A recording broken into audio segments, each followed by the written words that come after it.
Locked On Dolphins today, finishing our two-part series looking at the defensive side of the football and where members of the 2022 Miami Dolphins may fall amongst the team's franchise leaders in key statistical categories.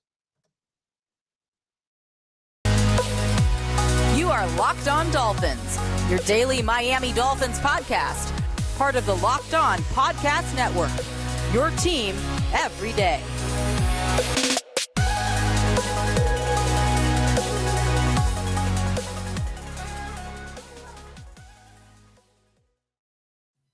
What's going on, Dolphins fans? Kyle Krabs, your host here on Locked On Dolphins, lifelong Miami Dolphins fan, director of scouting at thedraftnetwork.com.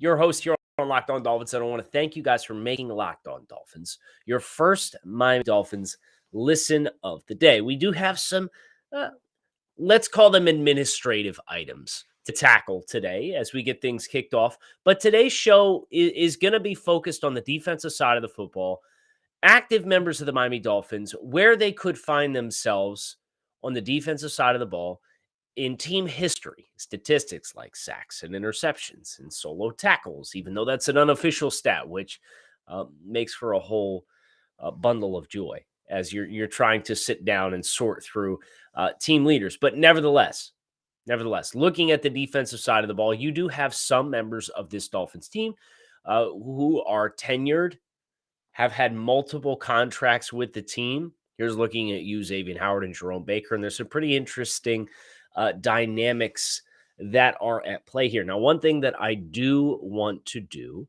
is just take a moment. We recorded the Tuesday show early.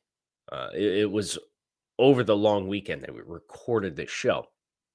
But the news that came out about Hank Goldberg passing away was something that came out after I recorded the Tuesday show. So I did just want to offer my condolences to the Goldberg family and thank Hank for a lot of memories as obviously a prominent figure in South Florida and Miami sports coverage. Obviously, that news that came in over the 4th. It's been a tough year for that kind of stuff. So thanks for the memories, Hank, and condolences to the Goldberg family for that news that came in over the long weekend.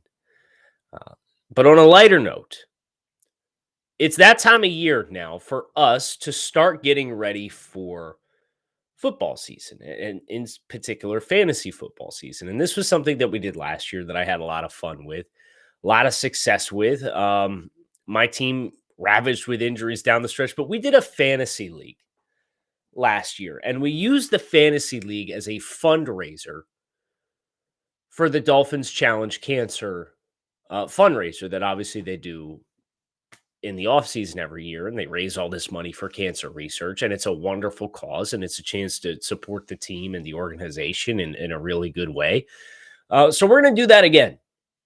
Last year, I picked out some personalities within Dolphins media, and they got a +1, and everybody made a donation to Dolphins Challenge Cancer as their entry fee into the league. Now that it's been established, we are going to be doing that.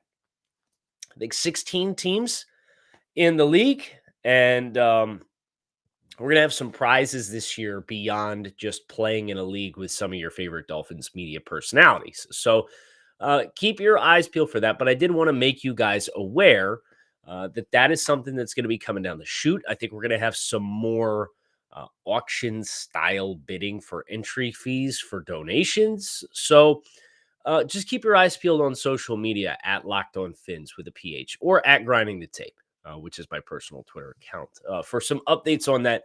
But that should be set by the time training camp starts. So I mean, we're probably talking the next 4 weeks. We're going to get all that stuff lined up and be able to push play, because 4 weeks from now, I, along with a bunch of other in the space, are going to be in South Florida for Dolphins training camp. The veterans report on the 28th or the 29th. And then there's an open practice on the 30th. And then there's open practices on the 2nd, 3rd, 5th, 6th, and 7th. So that first week, a lot of opportunity to go into camp. If you've not been familiar with that news, I will be there for that whole week, which obviously very excited for. So putting that on your radar now as well. We are 4 weeks out from camp. Get excited. But let's talk about the 2022 team, and let's talk about some of these key statistical leaders. And obviously, the first place that we have to start is with Xavien Howard, because Xavien Howard just got the contract renewal. And we knew he was going to be hot on the tails of some of the best members of the history of the franchise, but we did not know whether or not he was going to be here, because this contract issue's been a thing for about 2 years now. Well, they got it figured out. Xavien Howard is locked and loaded. He just turned 29 years old. I can tell you this, Xavien Howard, 27 interceptions, is 6th all-time in Dolphins franchise history. He is 8 away from tying first place Jake Scott, which is pretty incredible that Jake Scott and Dick Anderson are first and second with 35 and 34 interceptions. Obviously, they let them play more, be more physical in the secondary, but just the fact that those guys played from 70 to 75 and 68 to 77, and they got that many picks in the grand scheme of things is pretty impressive. Sam Madison, Patrick Surtain, and Glenn Blackwood, the other names between Xavien Howard in first place. Howard, with 2 interceptions, would tie both Blackwood and Surtain. With 4 interceptions, would tie Madison. With 7 interceptions, would tie Dick Anderson. And with 8 interceptions, would tie Jake Scott. Now, that's, of course, worth acknowledging, because all in all, Xavien Howard's done that. Right? Xavien Howard had 10 picks in a season. He had 7 picks in a season. Last year, he had 5 picks in a season. So if he does the average of the last 2 years in which he's been healthy, and I'm going to knock on wood, he's been healthy, 7.5 per year. So Xavien Howard, when it's all said and done, could potentially be leaving 2022 1 or 2 interceptions away from first place soloing the history of the Dolphins franchise for interceptions leaders before he turns 30.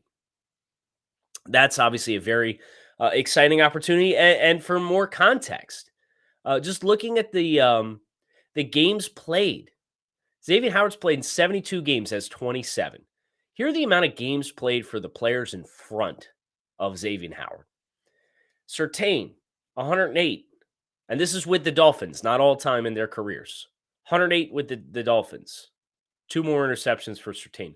118. 2 more for Glenn Blackwood. 138. 31 for Sam Madison. 121. 34 for Dick Anderson. And 84 and 35 for Jake Scott. He's on a different level. 72 and he's got 27. Excited to see where this ends up shaking out. Now, here's another thing that I can tell you about Xavien Howard. Passes defensed is not a complete historical snapshot.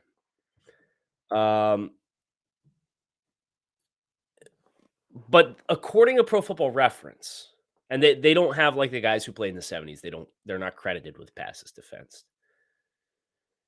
But of the players that are credited with passes defense, Xavien Howard is 6 away from breaking the tie between Sam Madison and Patrick Surtain. The only other player in front of Xavien Howard in passes defense is a member of the Miami Dolphins, Jason Taylor, defensive lineman Jason Taylor, with 72 to go with his 8 interceptions and 3 defensive touchdowns on interceptions, which is more than Xavien Howard, Sam Madison, and Patrick Surtain all managed to post in their respective careers.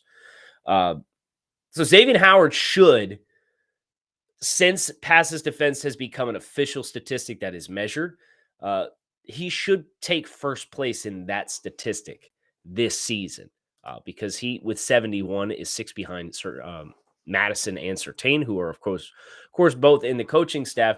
But from a season-by-season breakdown, Howard has bested that number 4 times in 6 seasons, and the 2 that he did not was the rookie season in which he played 7 games and 2019 in which he played 5 games. And in 2016, when he played 7 games, he got 6. So only once in his career, and it's when he missed 11 games, did he not go over that number. So Xavien Howard, at the very least, while knocking on the door for interceptions, should find himself in the captain's chair for passes defense in the history of the Miami Dolphins by the end of this season, provided he stays healthy. One way to make sure that you stay healthy and happy and energetic and enjoying life is the gift of Built Bar.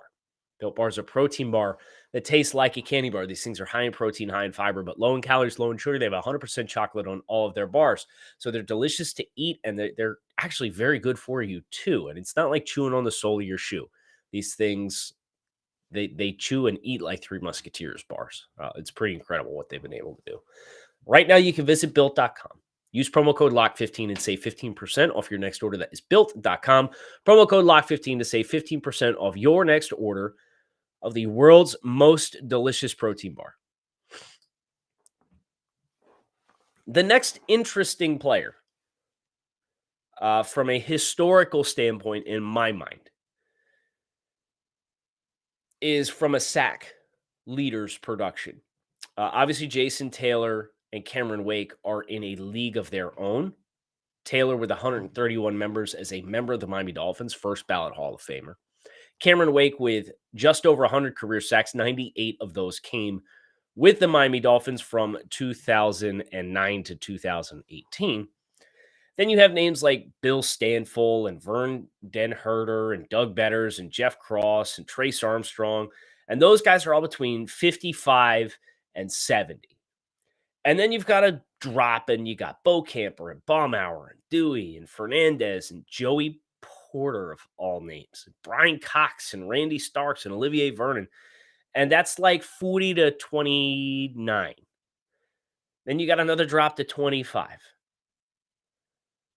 Guys that are coming up on this upper tier of this, I guess, fourth tier in Dolphins franchise history would be names like Emmanuel Ogbah and Jerome Baker.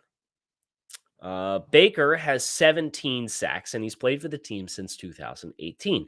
Ogbah has 18 sacks, and he's played for the team for 2 seasons since 2020.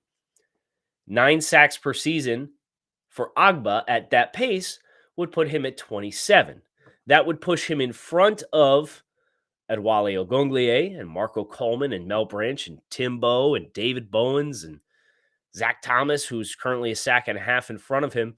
So all of those names that I mentioned through Olivier Vernon would still be in front of Emmanuel Ogbah, but that would put him 1, 2, 3, 4, 5, not a math guy, 6, 7, 8, 9, 10, still not a math guy, 11, 12, 13, 14, 15, 16th. With another 9-sack season, Emmanuel Ogbah could be 16th in franchise history in sacks and put himself in position to move into the top 12 the following season. Because Kim Bokamper with 40, 2, 4, 6, 8 is 8th. 40 sacks is good for 8th place. Ogbah's about halfway there in 2 seasons. That's obviously very exciting. And the fact that Ogbah got himself a contract extension to get locked in with the team, you could very quickly see him start to climb the ranks. Jerome Baker's a little bit more of an interesting projection, but the last 2 seasons, I'll say this, he's had 12 and a half sacks the last 2 seasons combined. So you take that into account, 17 sacks in total, and 12 and a half have come in the last 2 seasons. If that pace continues, I'd say Jerome Baker gets another 6 sacks this season.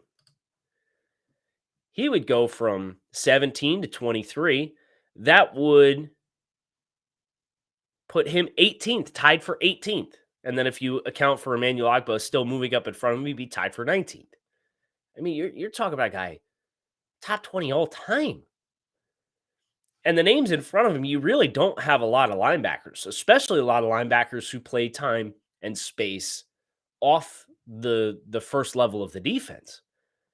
Taylor, Wake, those guys were defensive weapons, but they were rush linebackers. Stanville, Den-Herder, Betters, Cross, Armstrong, Baumhauer.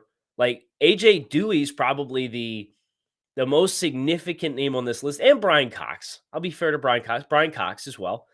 Those two guys would be like the two linebackers in front of Jerome Baker for sacks amongst true linebackers. Not rush linebackers, true linebackers in franchise history.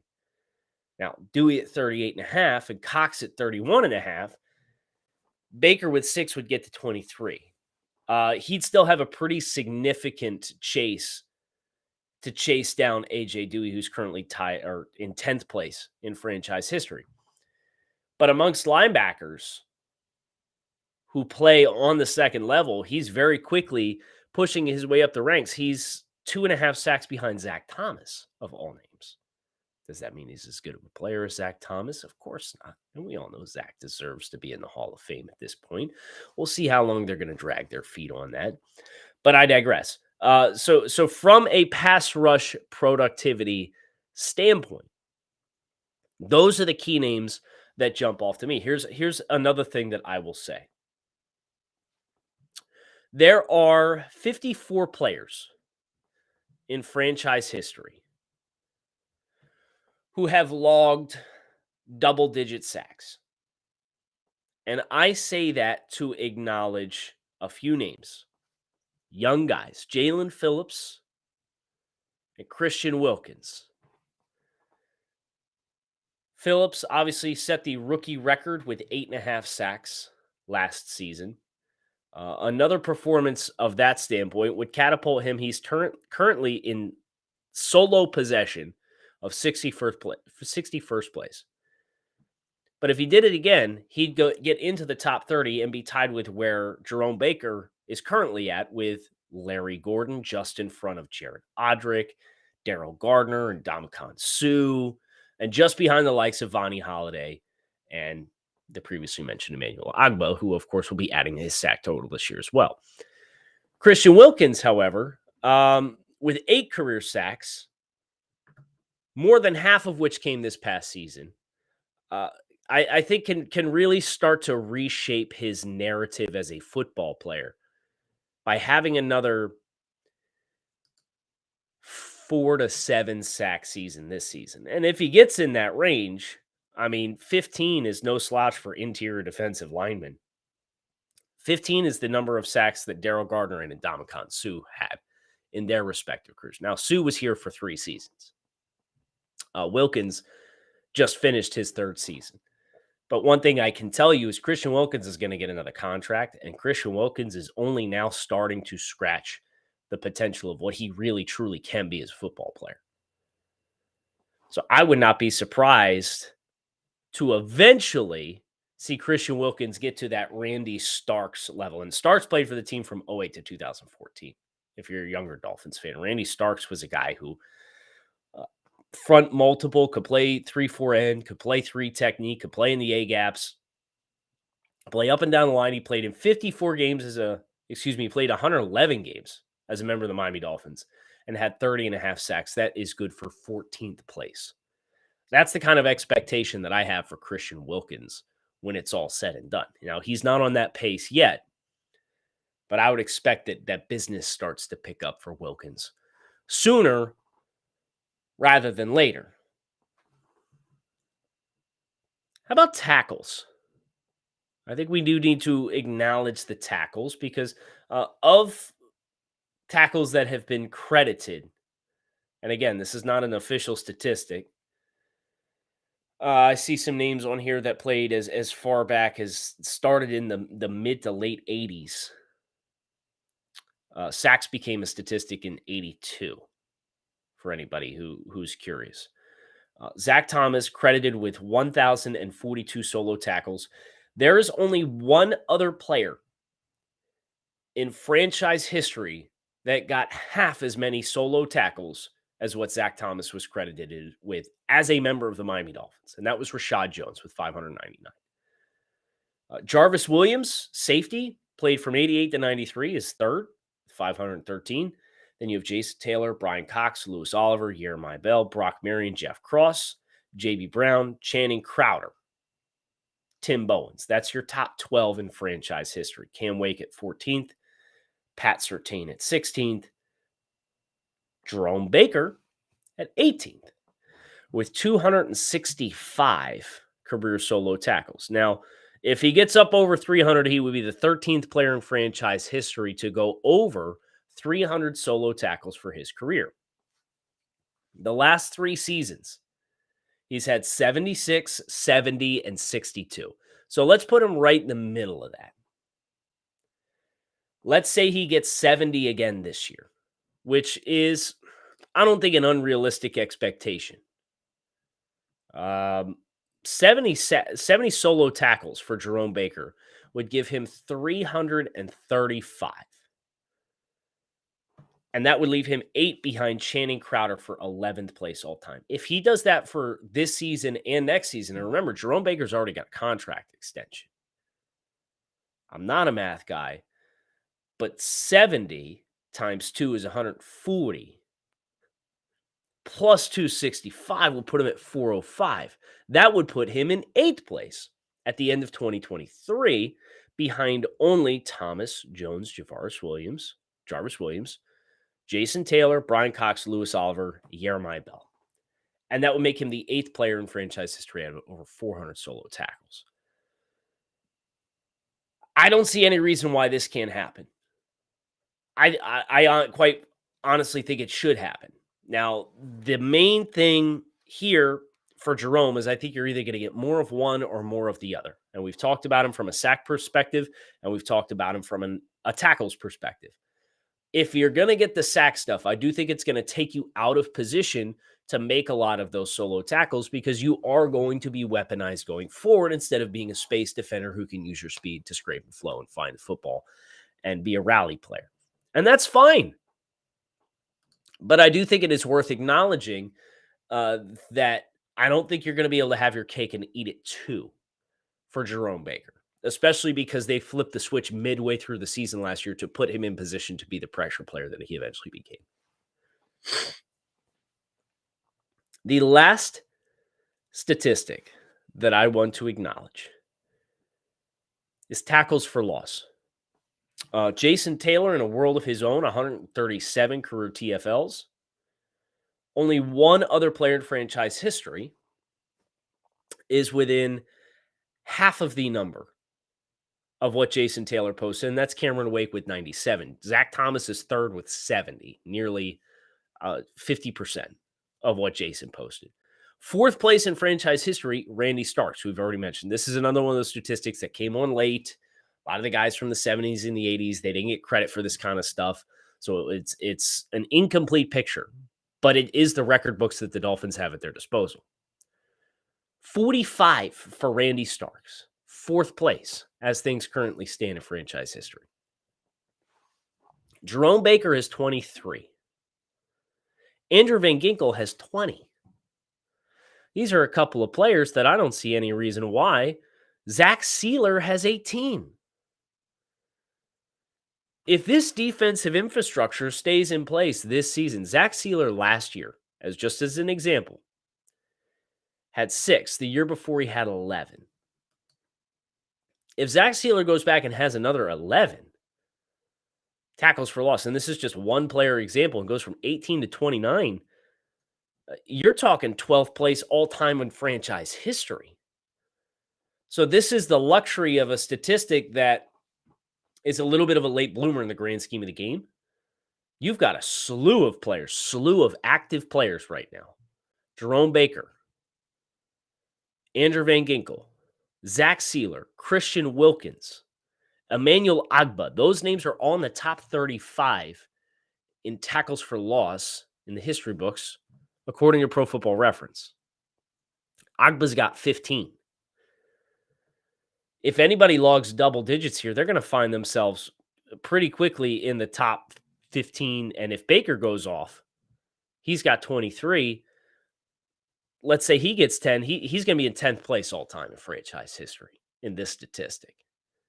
The top 10, as currently structured, Jason Taylor, 137, Cameron Wake, 97, Zach Thomas, 70, Randy Starks, 45, Olivier Vernon, 43, Rashad Jones, 41, impressive as a safety, Joey Porter, 39, Koa Misi and Ndamukong Suh, 37 apiece, and Jared Odrick tied with Adwale Ogunleye for 10th place with 30, drop off to 26. Then it's Timbo, Dansby, Vonnie Holiday, Paul Soliai, top 15. This statistic could get some really relevant young names, and I would expect that they, before long, will be bridging that gap between Randy Starks at 45 and Zach Thomas at 70 for 4th place all-time franchise history. This year, probably not. But it is worth acknowledging, hey, for a pretty significant number of defensive statistics, the Dolphins are 2 years away from having a lot of young players. I didn't even mention the name Xavien Howard on this podcast. Just that, if I asked you how many players in franchise history had at least one interception, could you give me the answer? It's 198. Xavien Howard has 2 interceptions. If I asked you how many Dolphins in franchise history had at least 3 interceptions, would you know the answer? It's 93. If I asked you how many Dolphins in franchise history had 4 interceptions, 76. 5, 61. 6, 46. 7, 41. Here's my take. I'll leave you with this. Xavien Howard will be in the top 50 in franchise history in interceptions by Christmas this year. Just a little hot take. I'm going to leave you with the hot take. Hope you guys enjoyed. Thanks as always for checking out Locked On Dolphins. Fins up your team every day. We don't just say it. We live it here on the Locked On Network. Thanks as always for watching or listening to the show. Hope to talk to you guys again